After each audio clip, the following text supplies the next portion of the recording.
Angry Bears Fan Podcast, episode 7.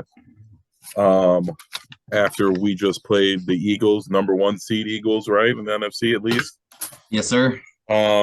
Before I jump too far into it, like, subscribe, comment. We're at like 450 subscribers. I'd really like to get to 500 by the end of the year at least.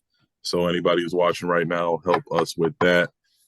But like I said, it's the week after, or a few days after we played the Eagles on Sunday. We did a lot better than you and I envisioned. We thought it was going to be a slaughter where they put up 55 on us, but the Bears defense finally came to play, showed a little heart. That's 2 weeks in a row now, realistically. Yeah. 2 games in a row where the defense actually has kind of stepped up a little bit. At least for the first half of the Green Bay game, they stepped up. But yeah, then they really just got rolled. But the pass rush still isn't there. No. But we did get a sack this week. We did get a sack. And we heard Jalen Hurts. He looked a little, I don't know, he was playing bad to me. I don't know. He said like with the cold and everything else like that, it was hard he couldn't feel his hands. I felt like they had a read on him, like they had a tell on him, where like if they showed him a certain coverage, no matter what, like how many fly routes did he throw to AJ Brown on Jalen Johnson? Like 10? Like seriously.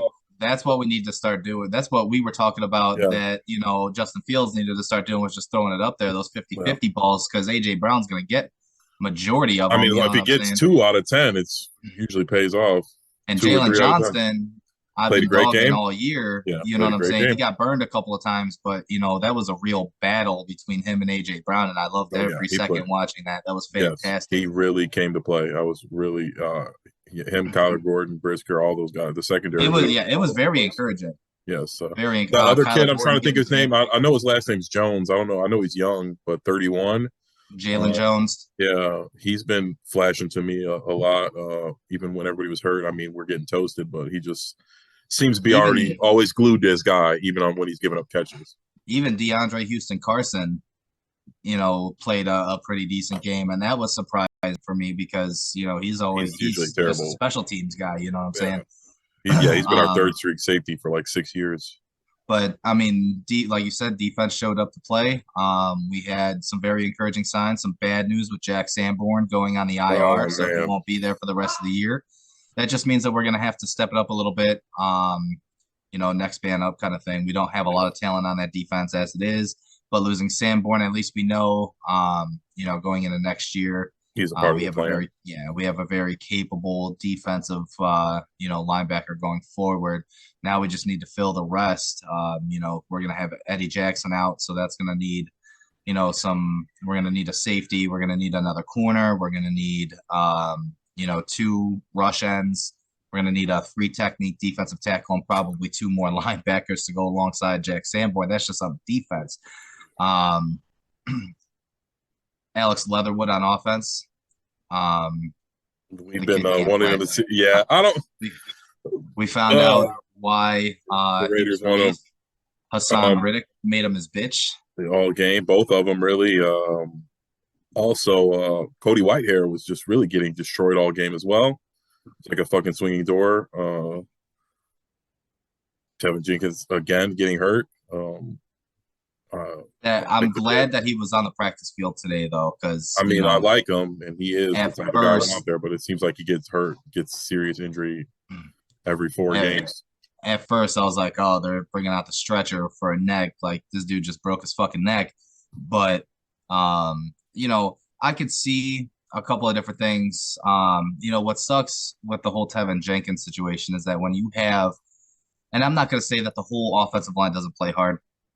But when you have Tevin Jenkins, who has a very high motor, and it seems like the rest of the offensive line does not match that type of play in terms of motor. He's very, he's always moving. Mistakes are bound to happen and injuries are bound to happen. He's going to get rolled up on. He's going to get, hurt. Speaking like that, it's just unfortunate, but it's true. I just don't think there's an offensive lineman on that line that is up to his level. Even if you were to have somebody else, one other person, I think Braxton Jones is better than him. I think he just plays. I think he plays with like the energy you need. But like I said, he's got like enforcer vibes. But I mean, he gets bullied a little bit as well too. It's not like he's locked down in there. I just think he plays with, you said, high energy. He messes up and he goes and hits somebody else, which is what I like. Cody Whitehair Well, is just that's what we were taught to do at a young age. You know what I'm saying? If you're gonna make a mistake, make a big one. Yeah. Go out and hit somebody. And Tevin Jenkins is also the best rated offensive lineman on that offensive line. He has a very high PFF grade. I think Braxton Jones is better just because Braxton Jones is facing better people than him as well, and like it's harder to play tackle as it is play guard. And he's younger as well in doing it, and he's the only Bear who's taken every snap this year. And I think availability is the best availability. And he, like I said, he hasn't missed a snap. Tevin Jenkins has missed fucking 15 games already.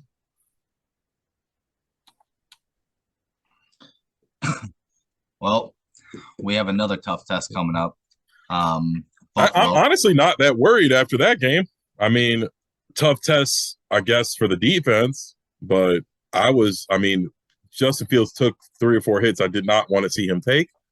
But I was encouraged by what I saw from the offense. Again, Justin Fields is just taking another step. His ability to run is just kind of slowed down the pass rush at times. If we can stay out of 3rd and long, it really slows them down. On 3rd and long, everybody's just pinning their ears back and fucking, like I said, Cody Whitehair was just getting abused, and it was angering me. It's just pathetic, really. I don't understand what he was doing. And Leatherwood, I mean, just running right around him, just ridiculous. That hurt. I guess I would say give Leatherwood one more chance, but it really just one more chance. That was the best D line in football. Well, the one positive thing we have going for us is that Saturday's forecast, it's kind of looking like it's going to be negative 30 degrees outside. For kickoff, winds, going to be up there a little bit. I see this more of a grounded game. So, the Bears do have a good running game. I don't want, and Khalil Herbert coming off the IR, designated for return. I'm not sure if he's going to play this week, but he is designated for return. That'll kind of help the running game a little bit. Oh, I agree. I wrote that down during the game. I can't find my notes. Here they are. Yeah. But yeah, I think when he got hurt, I was like, oh, whatever, next man up. But I think we really missed him. I mean, we were like 280 rushing yards a game when Herbert was playing. Like, our backups now just really don't have the same abilities he does to get. No, the running game's been very stagnant because David Montgomery is a one-cut back. Yeah. You know what I'm saying? That's all. It's just one cut up the field. Khalil Herbert's got a little bit more shiftiness, which is why I like Evans more than I liked Ebner, because Evans had a little bit more shiftiness to him. Herbert pairs well with Fields because he can now you have to guard both edges now. Like you have to guard both edges. It's really, they were doing a good job. And when he got hurt, I was like, whatever, Ebner will be fine, but he sucks. Plus, Khalil Herbert's a little bit better of a receiving back out of the backfield.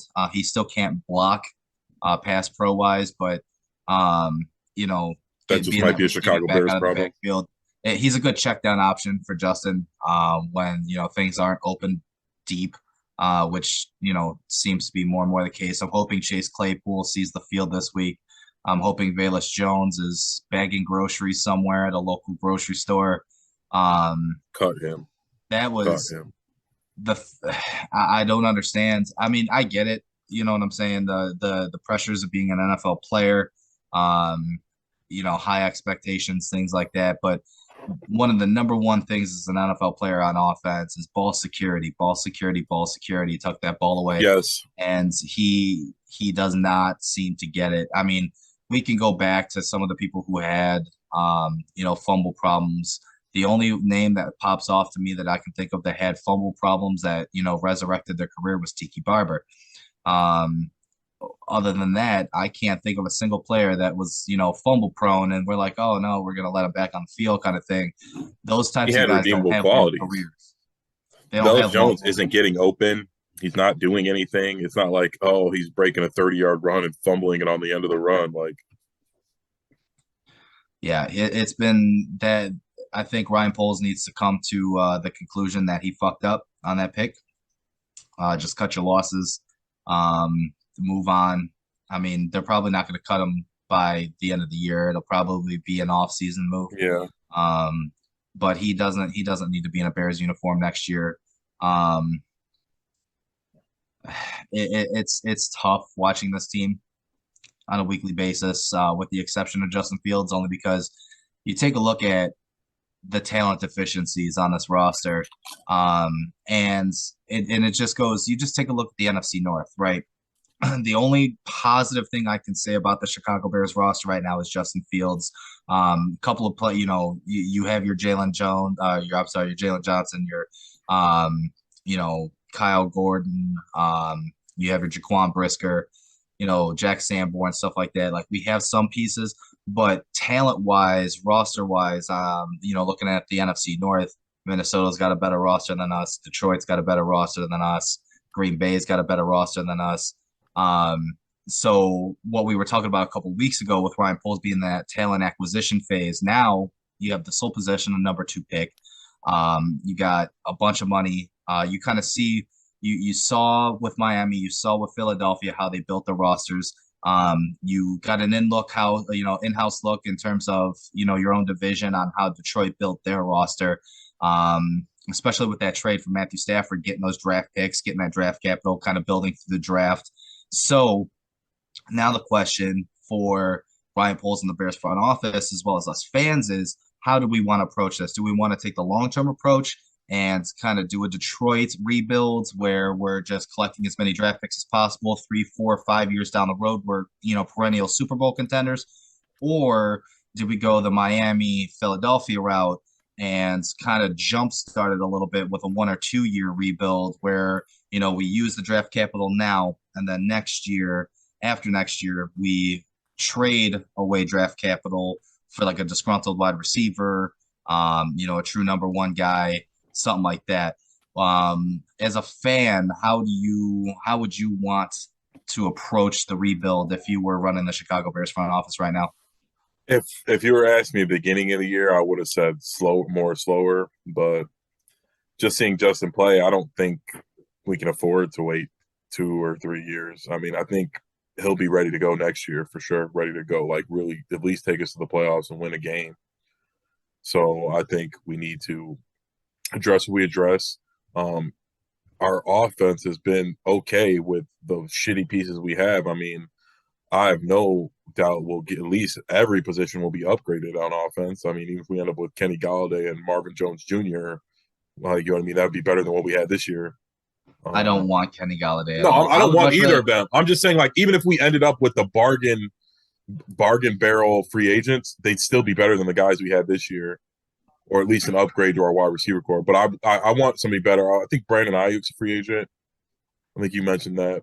Yeah. Maybe. I'm not sure if he's a free agent this year or if it's next year, honestly. Okay, maybe, but that if he is next year, then that would put him, you and me, on the trading block at least.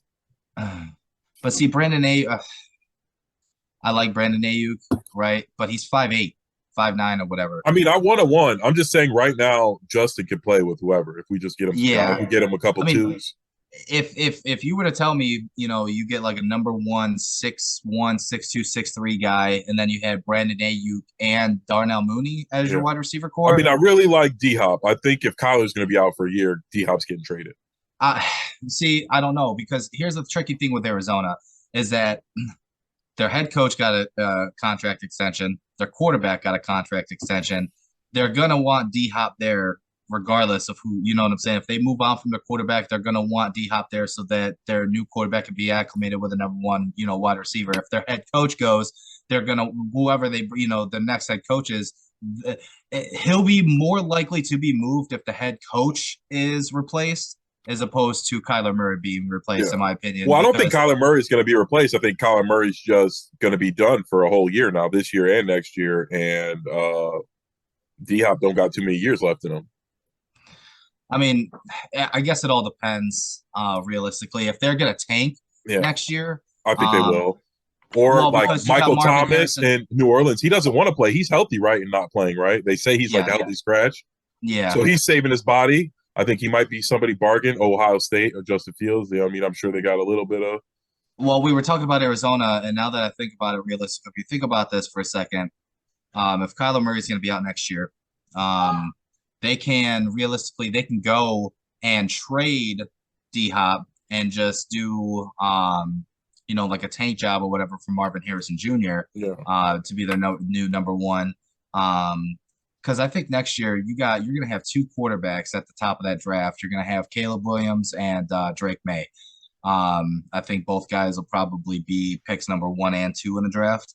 And then after that, everybody else kind of falls into JJ line. McCarthy might be going out that year. I think he'll be a first round pick. I don't know if he'll be top 5, but I think he'll be a first round pick. That's another one, and like I said, it's going to be tough because if I'm the Bears, I guess let's see how this offseason goes because you don't have to spend all that money at one time. No. And you're going to trade back. You're not going to. Well, that's why I want to get D Hop because we're going to trade back.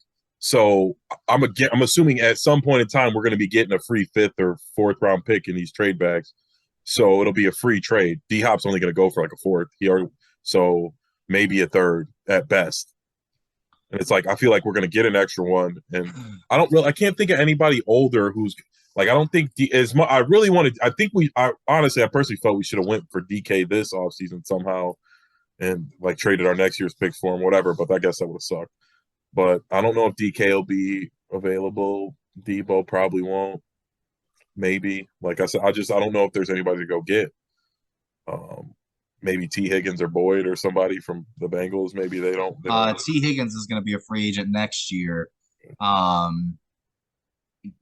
Mike Williams from Los Angeles, he's a free agent next year. Yeah. But he seems like he's always hurt too. Yeah. He's as well.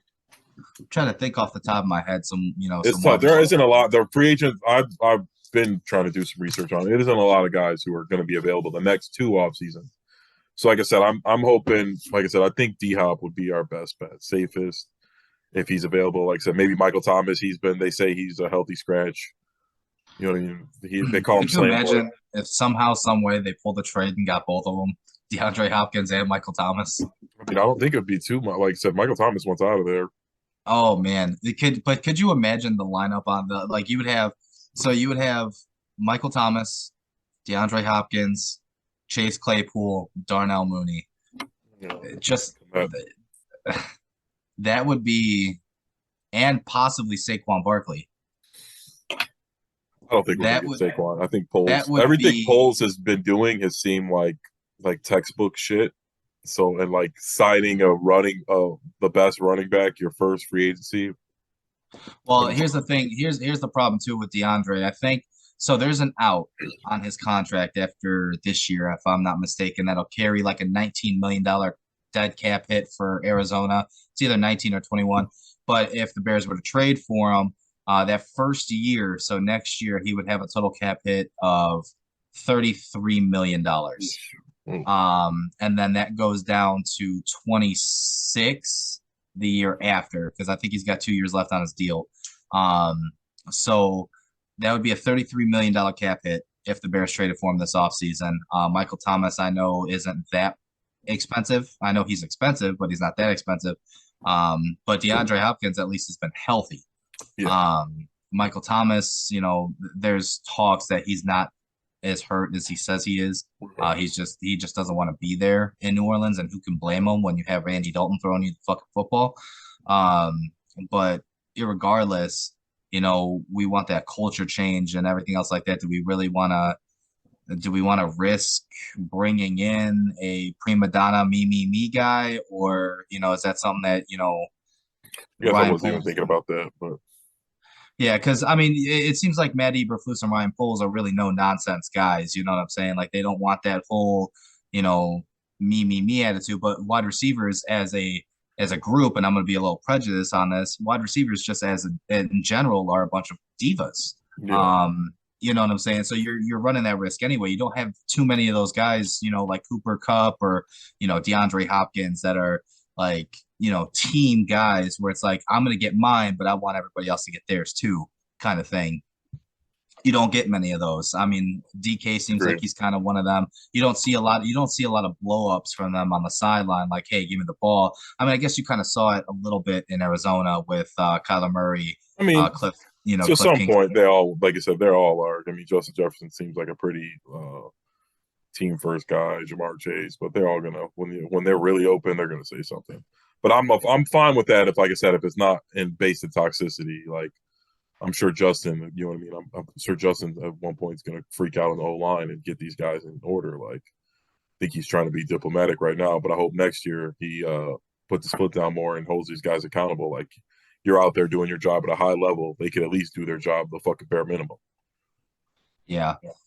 I don't want to see freakouts like Tom Brady No, or no, Aaron no, Rodgers, but no. I just saying take another step as a leader where like you know what I mean, hold these guys accountable. hold them accountable. Yes, that's what I'm saying. Like, come on now, like Cody Whitehair is a fucking 5th-year veteran. Like he's better than that. He was just getting destroyed. Like he's got to be better than that. Like and not only that, like he's gonna get that guy that fucking Justin killed, getting blown up, like and giving up interior pressure like that instantly.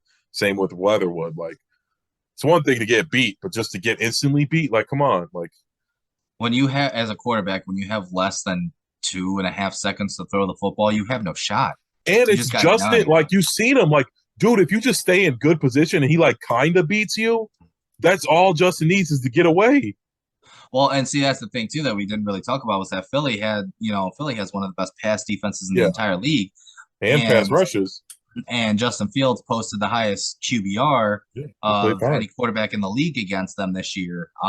He threw for 150 yards, which still it's 100, but he's throwing a bunch of scrubs. Let's We be run the honest. ball too. I mean, we're Two running two right now. touchdowns. Yeah, he had like 96 yards rushing.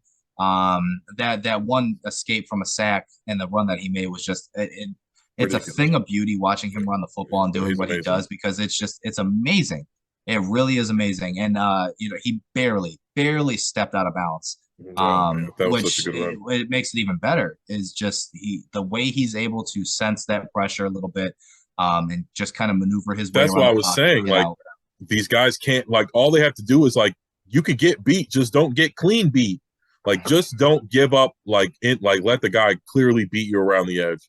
If you're holding him and pushing on him and he's got like his, you know what I mean, just dipped his hips and got around you, Justin will use you and get around. Like you just can't let the guy straight go. Like and Yeah, he like I said, can't go untouched. yes, It's Cody Whitehair a embarrassing. couple times right up the middle, like just not even touch anyone. Like just a simple fucking, you know what I mean, uh tackle and twist and like he just completely botches it. They run right Yeah, past him. that It's like and you know what though, that was all game. The second, no, not all game. It was more so the second half. Philly made an yeah, adjustment, and they were running a bunch of stunts on that defensive line. And like you said, it was very juvenile first year stuff that we learn in Pee Wee. And yeah. It's the like Bears what the offensive fuck? line is like, what's Yeah, going staying on? around not blind. It's like it's just ridiculous how like Cody Whitehair. It's like and again Leatherwood. He looked good, but like you said, Reddick was literally just running right by him. Like it was embarrassing. Like you said earlier. Like I guess we know why the Raiders got rid of him. Because that was just oh my god. All right. Well, Buffalo's coming up on Saturday. We kind of touched on that a little bit. Um, Josh Allen, dual threat. Stephon Diggs. They don't really have I like Gabe Davis, but he's not like a clear number two. You know what I'm saying? They got He's a really underneath. good number one in Stephon Diggs. And they got Josh Allen, who's both their leading passer and their leading rusher. Um, it's kind of sad a little bit. We talk about Justin and him doing what he does with pretty much nothing. I have a lot of respect for Josh Allen in terms of that man. Literally, all he has to throw the ball to is Stephon Diggs. Dawson Knox every now and then he'll show He's up, all but right. He's like Kokomet. Like okay, he's got no running game. His offensive line is okay. average. It's average. And he doesn't have a clear cut number two. He has a really good defense behind him that gives him short fields a lot. So I think that helps. But when you look at Josh Allen and you look at Justin Fields, I see a lot of similarities between the two. Justin Fields Yeah, obviously is more mobile. a little But bit. But Josh Allen's got a little bit bigger of an arm. But I think they have a similar trajectory. Like we need to do what they did. I don't know if we'll be able to get Justin somebody as good as Diggs, but I feel like he's progressing the same as Justin. People were saying the same thing in Josh Allen in year two. Oh, can he even pass? All he does is run. Like he was doing what Justin did, throwing for 200 yards. He had no receivers and running it 10 times for 80 yards. like you said, he don't got the wheels that Justin has, but we get Yeah, him a Diggs. I think they are a Justin, very that he's a very talented individual. Very, very talented. They're a very talented offense.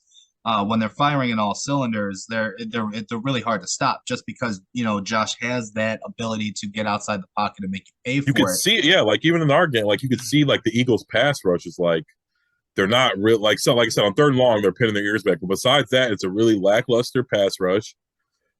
Because they're all afraid if they come too hard, Justin's just going to take off and be gone. And even when they stay in their lanes, he still can just take off because he's so fast that you can't really get a good angle on him. Well, here's the keys for the Bears defense. This is what they need to do. Because Josh Allen is mobile, right? Same thing with Jalen Hurts. You saw Philly kind of try to do some quarterback, rushes, design quarterback runs. I can promise you Buffalo's going to run a lot of play action bootleg because the Bears like to crash on that. And if they lose their gap integrity, Josh Allen is going to absolutely run all over them. If you're a betting man and you like the sports bets and stuff like that, I would take the over yardage for Josh Allen running the football this week, especially with the weather. But the defense has to stay gap integrity perfect. Otherwise, it's going to be a really long game. Like I said, that play action bootleg, I really feel Buffalo's going to use that and use it and use it and use it because it's on tape everywhere. You take a look at, last several weeks, whenever quarterback does that play action bootleg, it's a guaranteed 10, 15 yards at least because there's just no gap integrity there. There's no staying home. They all come crashing down the line. As well as, so Gabe Davis is their deep threat. Stephon Diggs is their kind of every down man. You know what I'm saying? On the defensive side of the ball as well, they need to make sure that the safety, whether it be Jaquan Brisker, who seems to be more of in the box kind of safety. It seems like they use him a lot for run support, or DeAndre Houston Carson. You need to stay at home and make sure you're there over the top because with those play action bootlegs, I guarantee you they're going to run like an opposite post route to go sneak behind the safety deep, and Josh Allen's just gonna. They have a similar offense to the Eagles in the passing game. Like they don't run it as much, but they run a lot of Josh has got like quick two reads and just throws bombs to Diggs. Like if you give him the single coverage, he's throwing it. Well, the one person I'm a little bit worried on the offensive side of the football for Buffalo for me, besides Josh Allen, of course, Stephon Diggs is always. But for me, it's Isaiah McKenzie. And the reason I say that is because he's a very small, very fast, shifty wide receiver that Buffalo has. And I think the Bears defense gets tunnel vision. And with a guy that small, it's kind of easy to lose him, especially in play action. I think if they do it right, Isaiah McKenzie is going to get a lot of balls this week. But it all depends on the weather. If it's 35-mile-an-hour winds, I don't see the football being thrown by anybody that much, even if it's Josh Allen. You know what I'm saying? Yeah. But offensively, Justin Fields, let's not take so many hits. Let's, especially in the brutal cold. Their pass rush isn't nearly as good, especially with Vaughn being hurt. Yeah. Let's work on the run game a little bit. I hope Khalil Herbert is back this week because I want to see a little bit more creativity in the run game. With David Montgomery and Justin Fields back there, it's the same shit over and over again. It kind of seems like it's like an HB Power. You have a guard pulling, and that's about it. It's just north and south. There's not really any stretch plays outside the tackles. David Montgomery is an inside the tackle kind of guy. So let's see a little bit more of that. I want to see some wide receiver screens that Justin Fields is not throwing sidearms. Oh my God, I wrote that down too. Yes, can we transition that? What the hell is he doing on these screen passes? Like, it's really annoying. Like he's trying to be too cool, or I don't know. Like, I texted you in the middle of the game when the very first time he did it. And I said, dude, if he throws another fucking sidearm ball without needing it to be sidearmed, I'm going to lose my fucking mind. Yeah, he did it that one time and it worked and it was awesome for a touchdown. Like now he just does that every time now. And it's like it's so annoying. Because we get such favorable like screen, like one of those, if he would have completed it, he would have been gone for like 17, 15, you know what I mean, 15 yards or something. Like, but yeah, we got to get that in order. The little stuff, like I said, there's things that Justin needs to work on too. But he looked really clean in the passing game, though. They were not blocking well, so it wasn't. He didn't have much time to throw, and when he did, I feel like he was making good throws. Like I said, Cody Whitehair, we just need more. I'm hoping he's getting cut after that game. I really want to see him cut. Like again, it's like I don't know if polls. It's like they hit the tank button. We're like, oh my god, we're playing too good in this game. We're supposed to lose. It's now somebody's got to play like one player on the team's got to play like complete dog shit to throw the game. So fucking we get this L. And I guess I secretly wanted it, but I don't know. I think. Well, you want to see improvement. Yeah, you know what I'm saying. Like, again, these last 2 weeks, we're getting like the perfect scenario where like Justin plays really good. He looks good, gets some big runs. We see what we like in the passing game, and we still lose. Well, we talked about it a few weeks ago. It was one of the factor cap questions about the Bears losing out the rest of the season, and I told you, I said realistically it's a possibility. And I would like for it to happen only because of that number 2 overall pick is going to be worth so much at the end of the year. But at the same time, it's like this team just. Besides Justin, there's not one guy on there that you can definitively say on another team, on a playoff contending team, Super Bowl contending team, they're a starter. It's like definitively, you know what I'm saying? Like you can throw Jalen Johnson out there, you know what I'm saying? But he would be a 2 or a 3 in a lot of the defenses. Yeah. You know what I'm saying? Jalen. Definitively. And Justin Braxton Fields. Jones, I guess, maybe one of the like 5 and Justin spots. Fields probably Justin Fields probably, is only in none of the AFC besides Tennessee. None of the AFC playoff teams besides Tennessee, Justin Fields would start for. San Francisco, he would start. Especially right now with Brock Purdy being in, but Seattle. Brock Purdy's playing pretty well. Seattle, I don't know. Geno's playing really well. Geno never would have got the chance to play if Justin Fields. No, I don't think so. But, so that's what I mean. I'm saying right now, like, would they start Justin Fields over Geno Smith? I don't know. Only because Geno's playing probably because you imagine how much better Justin would be with DK Metcalf and Tyler Lockett. The Giants, he would start. He would start for the Giants. Redskins. Yeah, the Commanders. He would start for the Commanders. I think the Eagles is a toss-up. I mean, Jalen is balling, but I honestly feel if you put Justin on the Eagles, he'd be doing exactly the same thing that Jalen Hurts. I see that it's kind of hard to tell, but I'm saying right now in a body of work, they would take Jalen Hurts. What would be interesting would be Miami. Yes. If you had Justin Fields instead of Tua in Miami. Just all Justin Fields would have to do is just run outside the pocket and then throw a 60-yard bomb to Tyreek Hill because he'd be wide open. Yeah, that'd be interesting. Can't overthrow Tyreek Hill. You know what I'm saying? Yeah. But like I said, there's just the talent's just not there for this team. That's something that we really need to work on. I really think you're going to have 3 brand new offensive linemen next year. You probably get one of them in the draft. If you fall a little too far, I think realistically you take Jordan Addison probably in the first round. If you're not able to get either Will Anderson or Jalen Carter, I think you take Jordan Addison, wide receiver out of USC, or you take Peter Skoransky, the tackle out of Northwestern. It just really depends on what pick you get and what pick you trade down to. I don't think Peter Skoransky is going to last any longer than 7. I think Jordan Addison probably is a top 10 pick, so I don't think you're getting him any later than number 10, maybe 11 or 12. But realistically, you also have the wide receiver from TCU.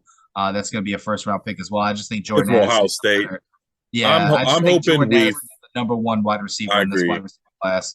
I don't know if I want Jordan Addison. I think I like the kid from Ohio State a little bit better, and I think he's got some chemistry with Justin.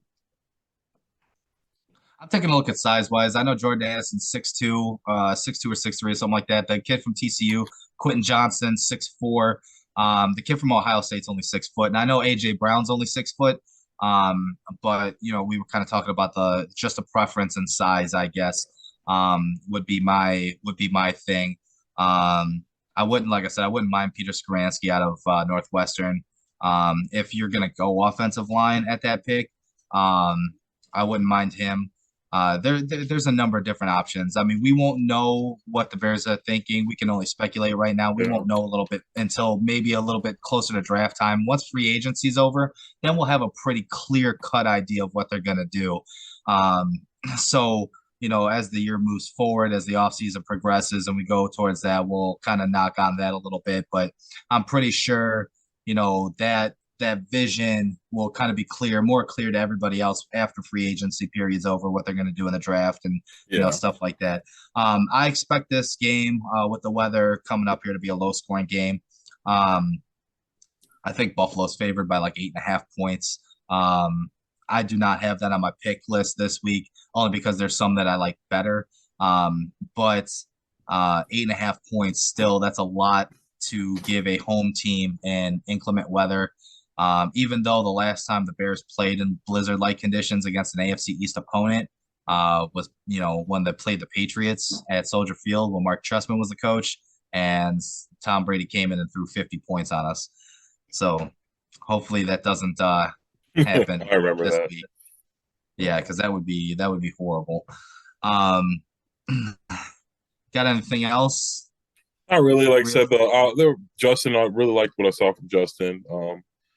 I'm not so worried this game going in. I thought we were going to get killed by the Eagles. So, like I said, in inclement weather, we're a run team. So I think that favors us. So we'll keep it close, and hopefully we don't find a way to win this game, though. Yeah. I mean, if it was against a divisional opponent like Green Bay, If it's or really only Detroit, Green Bay at this point would be the only team. I would be okay. Like I'd be like, but um, because they got to watch out because Denver's horrible. Yeah. And if they win a game, Denver's probably going to lose out, I would assume. Especially if Russell Will. I mean, it doesn't matter if Russell Wilson's playing quarterback or not, but who knows what's going on with Jerry Jeudy. Russell. He might be somebody we might be able to go after. I think so too. Realistically, he's got a lot of talent. It's a talented kid. He's quick. He's got good hands. He's got he's got a pretty good catch radius as well. I'm not too sure what his top end speed is. If I'm not mistaken, I thought he was like a 4.4 guy. Yeah, I was saying he's right. Yeah, so he's not like world beater in terms of speed, but he's got some pretty good wheels. It's gonna be runner. Yeah, oh yeah. And I don't understand how Denver and Russell Wilson is that bad. Because he's got Cortland Sutton, and that's another one. Speaking of which, probably Cortland Sutton would probably be more available than Jerry Jeudy. And Cortland Sutton is pretty. I just remember Jeudy good. Was getting shopped around at the deadline. At the trade deadline. Yeah. There was talks about it, but that's just because he's younger. But realistically, if I think Cortland Sutton's probably the one wide receiver out of those two who is going to be available, and he's pretty damn good. I would not mind Cortland Sutton, being on the Chicago Bears. That would be a pretty good get if they can get him. But yeah, hopefully they don't win this game. But I do want to see some more growth from Justin Fields in that passing offense. Hopefully Chase Claypool, like I said, hopefully he gets on the field. Velus Jones stays off. I would much rather see anybody else than Velus Jones on that offense right now. That kid Caldwell, was it Caldwell, who's number 81? Oh yeah, the kid with the dreads. Yeah. Fuck it, man. See what he's got. Throw him out there. See what happens. Like anything could be better than what that was. Fumbles. So hopefully we see some improvement. I want to see this game, probably not, but as we move forward against Detroit and Minnesota, hopefully we get a little bit more of a 200-yard game, 250-yard game from Justin Fields. I want to end this year with at least one 300-yard game. Yeah, I'm so tired of seeing a sub 200 passing yard total. I know, I understand that we don't have the talent, but it's fucking embarrassing when you have like Brock Purdy and some other quarterbacks out there that have already more 200-yard games than Justin Fields this season when he's been starting the whole year. It just sucks. Like, we know what they're doing, but at the same time, you want better for Yeah. your team and for your Yeah. quarterback. So hopefully we can just get that at some point. You ready for a little factor cap? Sure, let's get into it. All right. So the last 2 weeks, the defense has given up less points than we expected, putting in tremendous effort against both Green Bay and Philadelphia. So I ask, Factor Cap, this effort to you shows that Matt Eberflus's defense could work with better talent.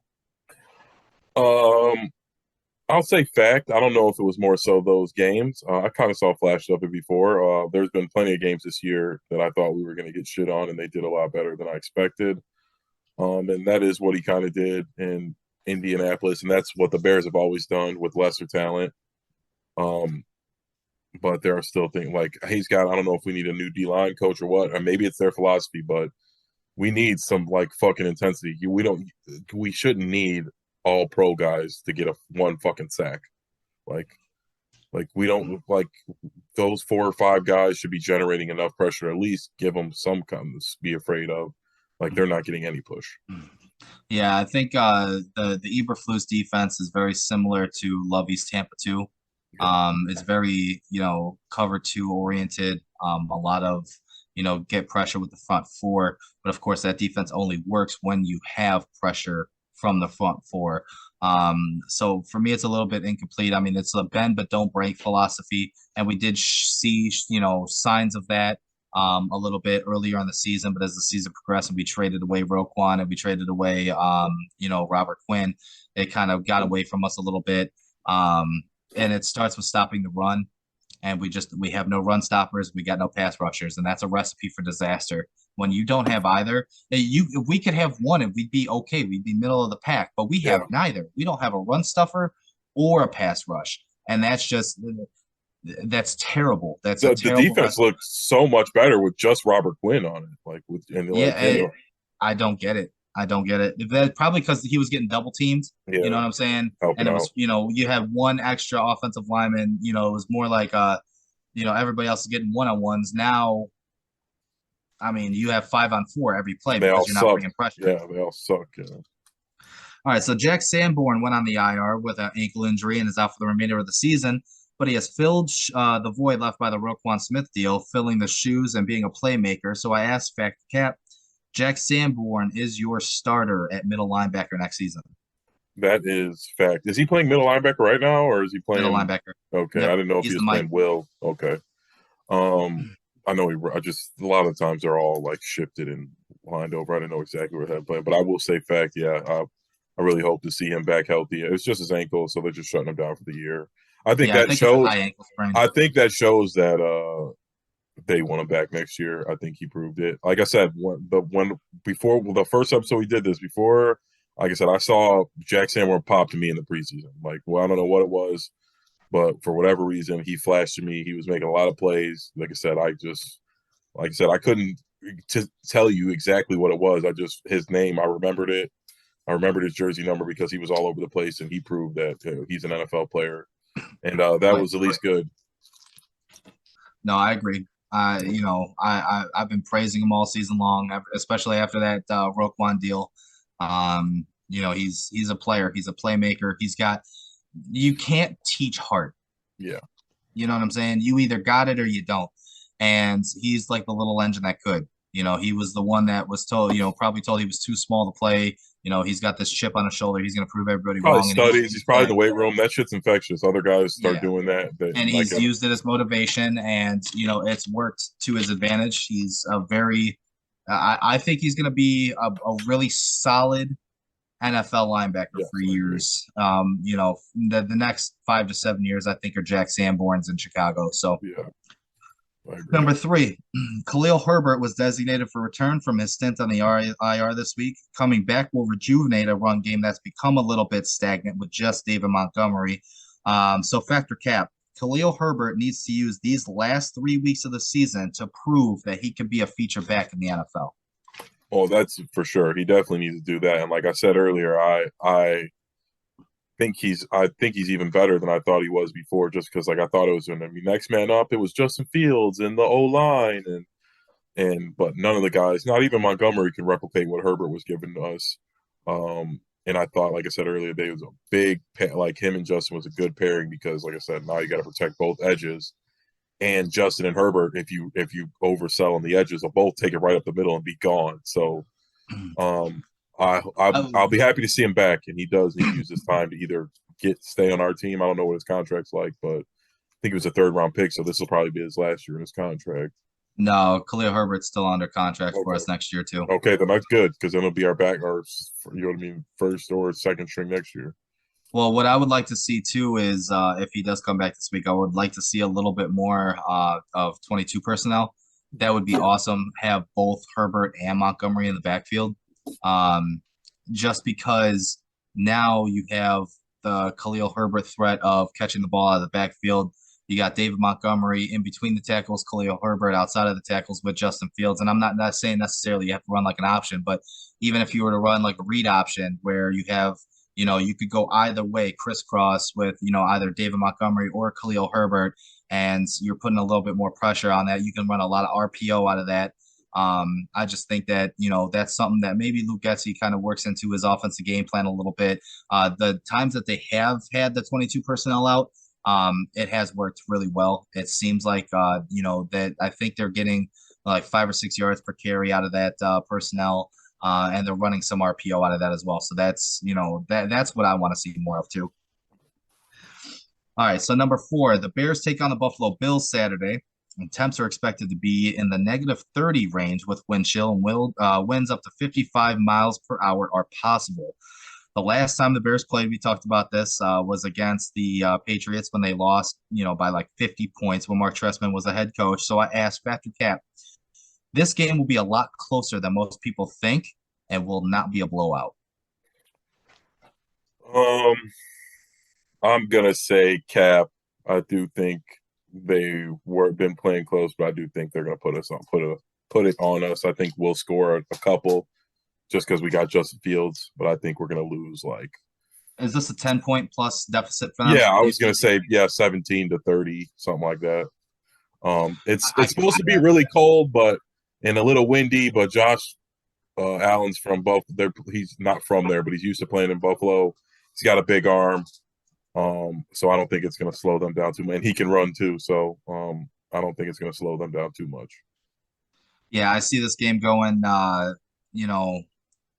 It could either be close like it was in the Philly game, or it's going to be like a 34-13, 34-17 Something like the kind of Cowboys game, like where we kind of Justin will show Yeah. flashes, make some big plays, but we're still going to get our asses kicked. Final one.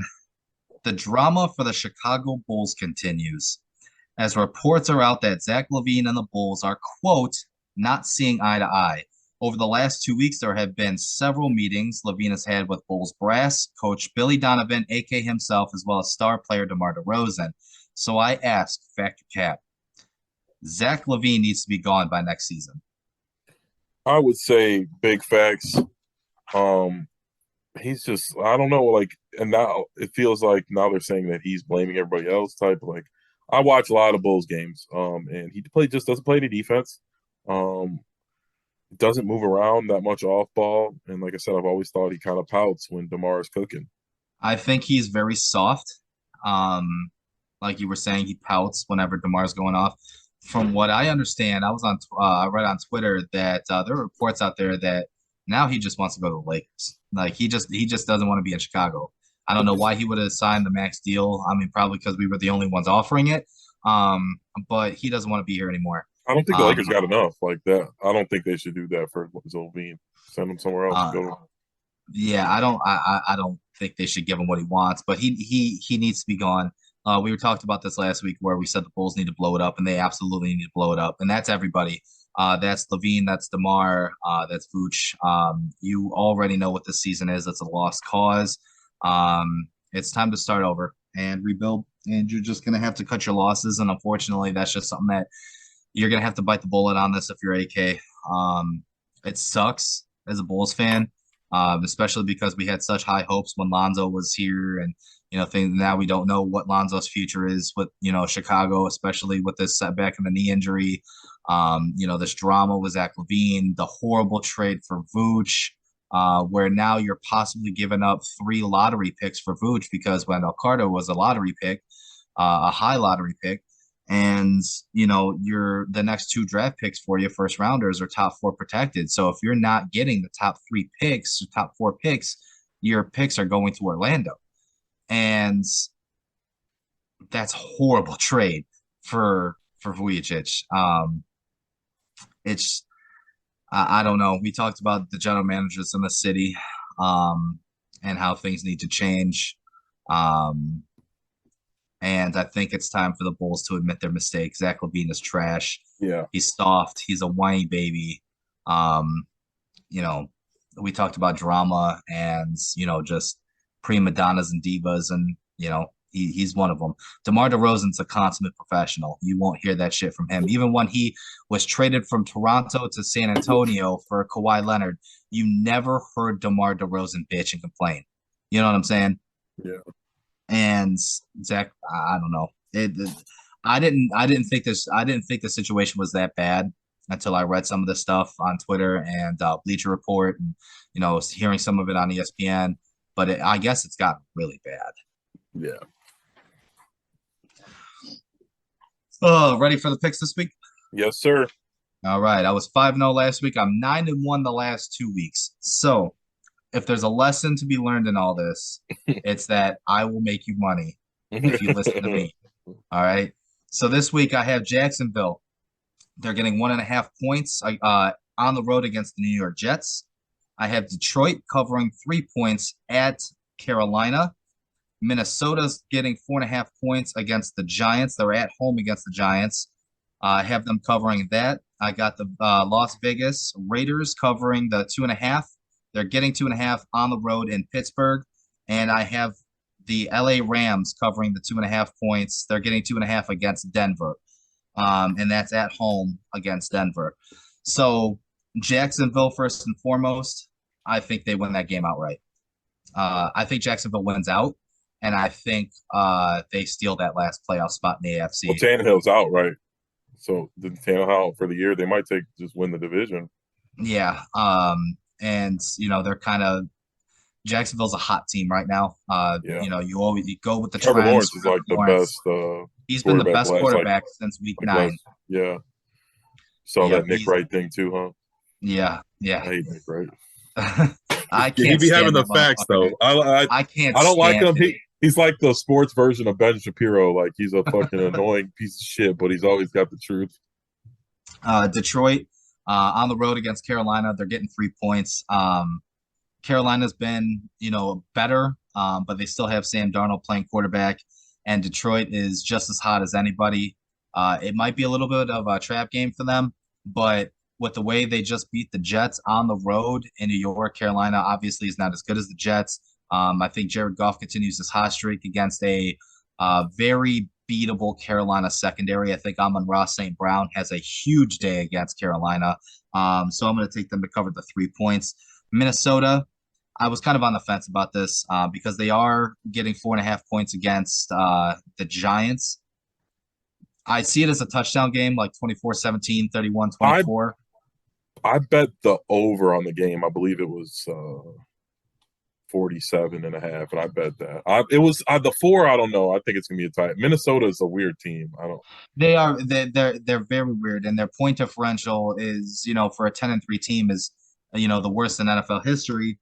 But the Giants are on such a free fall, man. Like they started off so hot, and now they're coming back down to earth because people have realized that, hey, if you stop Saquon Barkley, stop the run, and you don't allow Daniel Jones to get outside the pocket, there's nothing they can do because he, just like Justin Fields, has absolutely nobody to throw the fucking football to. Nobody. Darius Slayton is Darnell Mooney is a number 1 on the New York Giants. You know what I'm saying? Like they just don't have anybody. I got the Raiders. They're getting 2.5 points against Pittsburgh at Pittsburgh. I don't know. I've been on a Raiders kick I didn't take them last week because I kind of had a feeling they were gonna it was kind of like a trap game because they were in New England, and I was kind of on the fence about it, but they ended up pulling out the win. I like what the Raiders do on offense. And Pittsburgh just doesn't have it. I don't think Kenny Pickett starts this week. I think it's Mitchell Trubisky again. And he just hasn't been playing well. And then I got the Rams. They're getting 2.5 points at home against Denver. I don't think that Russell Wilson plays, but even if he did, I would Is still he still in take the the Rams. protocol? Yeah. I would still take the Rams. LA had a bad game against Green Bay last week. But they're going to be at home, warmer weather. I think Baker kind of recaptures his magic a little bit from what he had a couple weeks ago. He gets implemented in the offense a little bit more. I can't think they don't really number one wide receiver there either since Cooper Kupp got No. injured. It's Van Jefferson, Ben And Skranvik. Is A-Rob hurt? Scrandic's Yeah, like their fullback tight end. yeah, and like uh Robinson hasn't been playing. So I don't know. I don't know what's going on with that team. I just know that Denver's terrible. As a Bears fan, I kind of want Denver to win because it, moves them up the draft positioning a little bit. So Yeah. even if the Bears do Yeah, squeak out a win I'm at rooting some for point, Denver. Yeah. but I just think this week it's an LA week. And it was weird for me making these picks because as I was going down the list, I was looking and majority of them are Christmas Eve games. Like, you got like 4 or 5 Christmas Eve games, and then you got like 5, Christmas Day games. And I'm just like, shit.